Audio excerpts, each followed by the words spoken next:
आप सभी को और विश्व भर में फैले भगवान बुद्ध के अनुयायियों को बुद्ध पूर्णिमा की बैसाख उत्सव की बहुत बहुत शुभकामनाएं। ये मेरा सौभाग्य है कि मुझे पहले भी इस पवित्र दिन पर आपसे मिलने, आप सभी से आशीर्वाद लेने का अवसर मिलता रहा है। 2015 और 2018 में दिल्ली में और साल 2017 में कोलंबो में मुझे इस कार्यक्रम से जुड़ने का, आपके बीच आने का मौका मिला था। हाँ, इस बार परिस्थितियां ही कुछ और हैं, इसलिए आमने सामने आकर के आपसे मुलाकात नहीं हो पा रही। साथियों, भगवान बुद्ध का वचन है, मनोपुब्बम गमा धम्मा, मनोसेट्टा मनोमया, यानी धम्म मन से ही होता है, मन ही प्रधान है, सारी प्रवृत्तियों का अगुवा है। इसलिए आपका और मेरा मन का जो जुड़ाव है, उसके कारण सशरीर उपस्थिति की कमी उतनी महसूस नहीं होती। आपके बीच आना बहुत खुशी की बात होती, लेकिन अभी हालात हमें वो परमिट नहीं करते हैं और इसलिए दूर से ही टेक्नोलॉजी के माध्यम से आपने मुझे अपनी बात रखने का अवसर दिया। इससे बढ़कर के संतोष और क्या हो सकता है।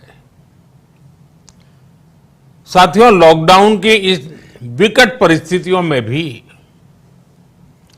वर्चुअल बैसाख बुद्ध पूर्णिमा दिवस समारोह, इसके इस आयोजन के लिए अंतर्राष्ट्रीय बौद्ध संघ प्रशंसा के पात्र है।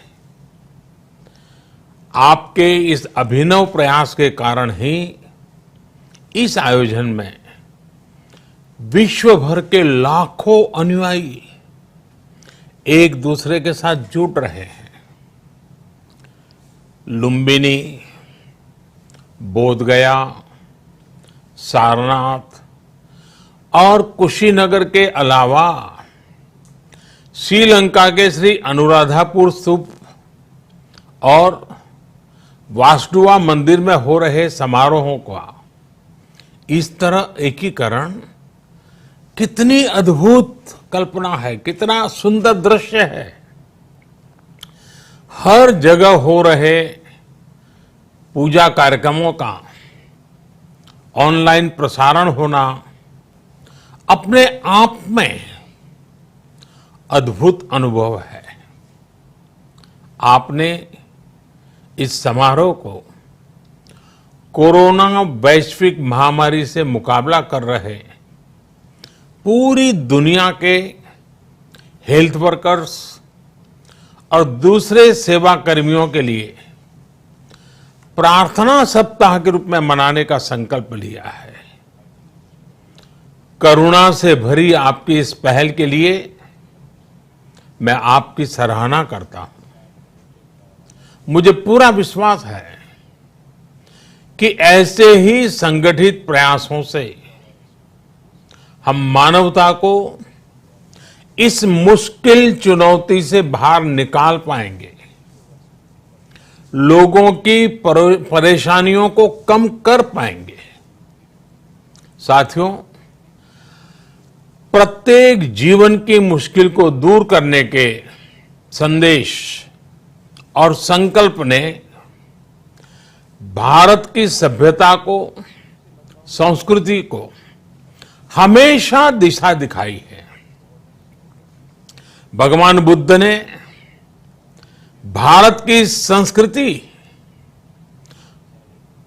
और इस महान परंपरा को बहुत समृद्ध किया है। वो अपना दीपक स्वयं बने और अपनी जीवन यात्रा में दूसरों के जीवन को भी प्रकाशित करते रहे। और इसलिए बुद्ध किसी एक परिस्थिति तक सीमित नहीं है, किसी एक प्रसंग तक सीमित नहीं है। सिद्धार्थ के जन्म, सिद्धार्थ के गौतम होने से पहले और उसके बाद इतनी शताब्दियों में समय का चक्र अनेक स्थितियों, परिस्थितियों को समेटते हुए निरंतर चल रहा है। समय बदला, स्थिति बदली, समाज की व्यवस्थाएं बदली, लेकिन भगवान बुद्ध का संदेश हमारे जीवन में निरंतर प्रवाहमान रहा है। ये सिर्फ इसलिए संभव हो पाया है क्योंकि बुद्ध सिर्फ एक नाम नहीं है, बल्कि एक पवित्र विचार भी है। एक ऐसा विचार जो प्रत्येक मानव के हृदय में धड़कता है, मानवता का मार्गदर्शन करता है। बुद्ध त्याग और तपस्या की सीमा है। बुद्ध सेवा और समर्पण का पर्याय है। बुद्ध मजबूत इच्छा शक्ति से सामाजिक परिवर्तन की पराकाष्ठा है। बुद्ध वो है जो स्वयं को तपाकर, स्वयं को खपाकर, खुद को न्योछावर करके पूरी दुनिया में आनंद फैलाने के लिए समर्पित है। और हम सभी का सौभाग्य देखिए, इस समय हम अपने आसपास ऐसे अनेकों लोगों को देख रहे हैं जो दूसरों की सेवा के लिए, किसी मरीज के इलाज के लिए, किसी गरीब को भोजन कराने के लिए, किसी अस्पताल में सफाई के लिए, किसी सड़क पर कानून व्यवस्था बनाए रखने के लिए चौबीसों घंटे काम कर रहे हैं। भारत में, भारत के बाहर ऐसा प्रत्येक व्यक्ति, विश्व के हर कोने में ऐसा प्रत्येक व्यक्ति अभिनंदन का पात्र है, नमन का पात्र है। साथियों, ऐसे समय में जब दुनिया में उथल पुथल है, कई बार दुख, निराशा, हताशा का भाव बहुत ज्यादा दिखता है, तब भगवान बुद्ध की सीख और भी प्रासंगिक हो जाती है।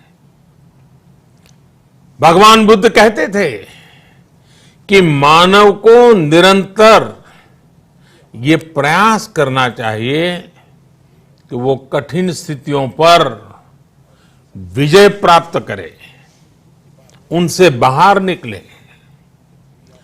थक कर रुक जाना ये विकल्प नहीं हो सकता। आज हम सब भी एक कठिन परिस्थिति से निकलने के लिए निरंतर जुटे हुए हैं, साथ मिलकर काम कर रहे हैं। भगवान बुद्ध के बताए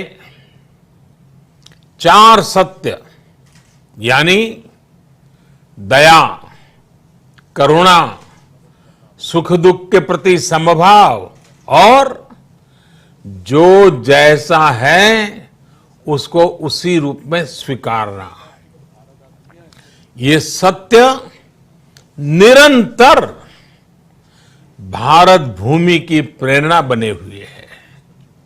आज आप भी देख रहे हैं कि भारत निस्वार्थ भाव से बिना किसी भेद के अपने यहां भी और पूरे विश्व में कहीं भी संकट में घिरे व्यक्ति के साथ पूरी मजबूती से खड़ा है।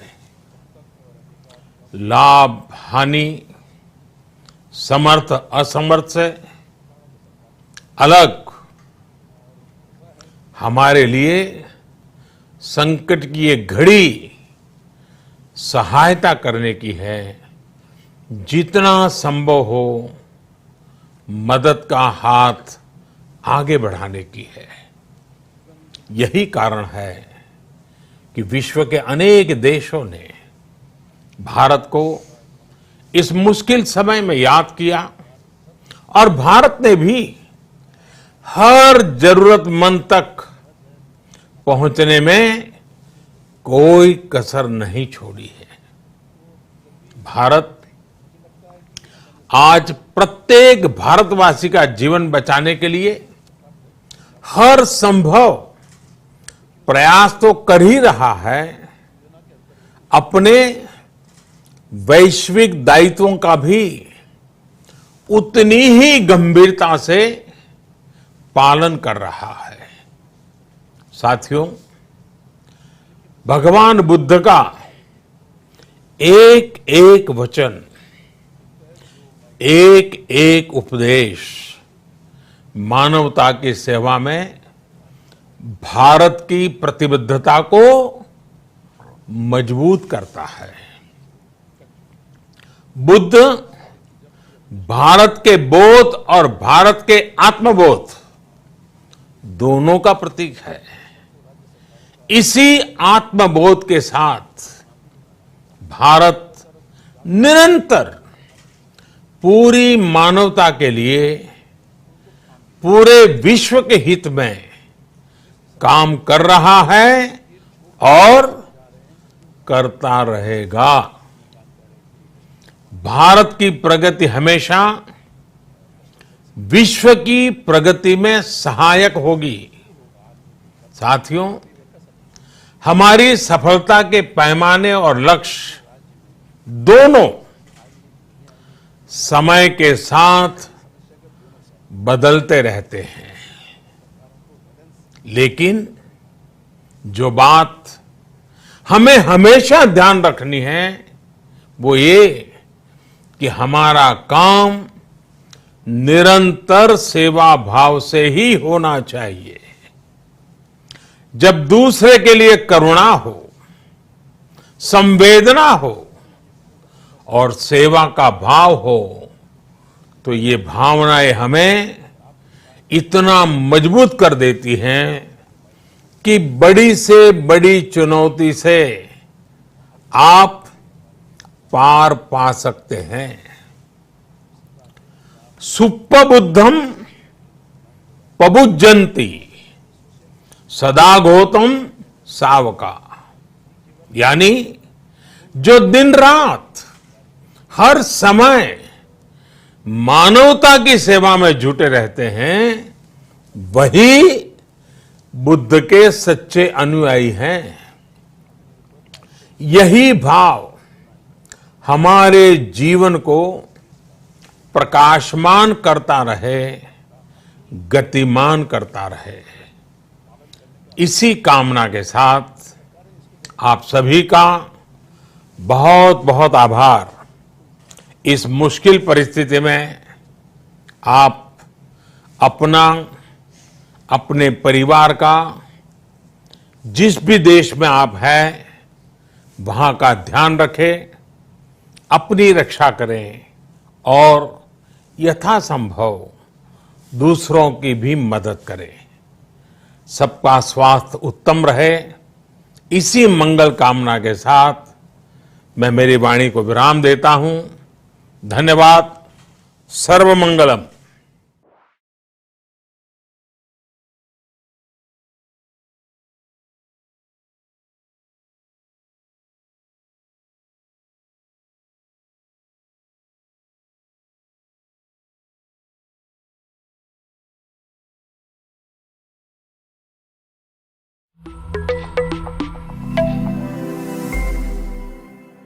देश का पहला मोबाइल टीवी जो लगातार आपको रखेगा ताजा खबरों से update.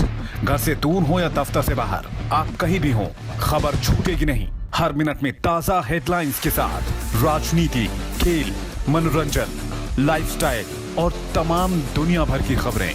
News 360 degree TV 24/7 live TV, breaking boundaries.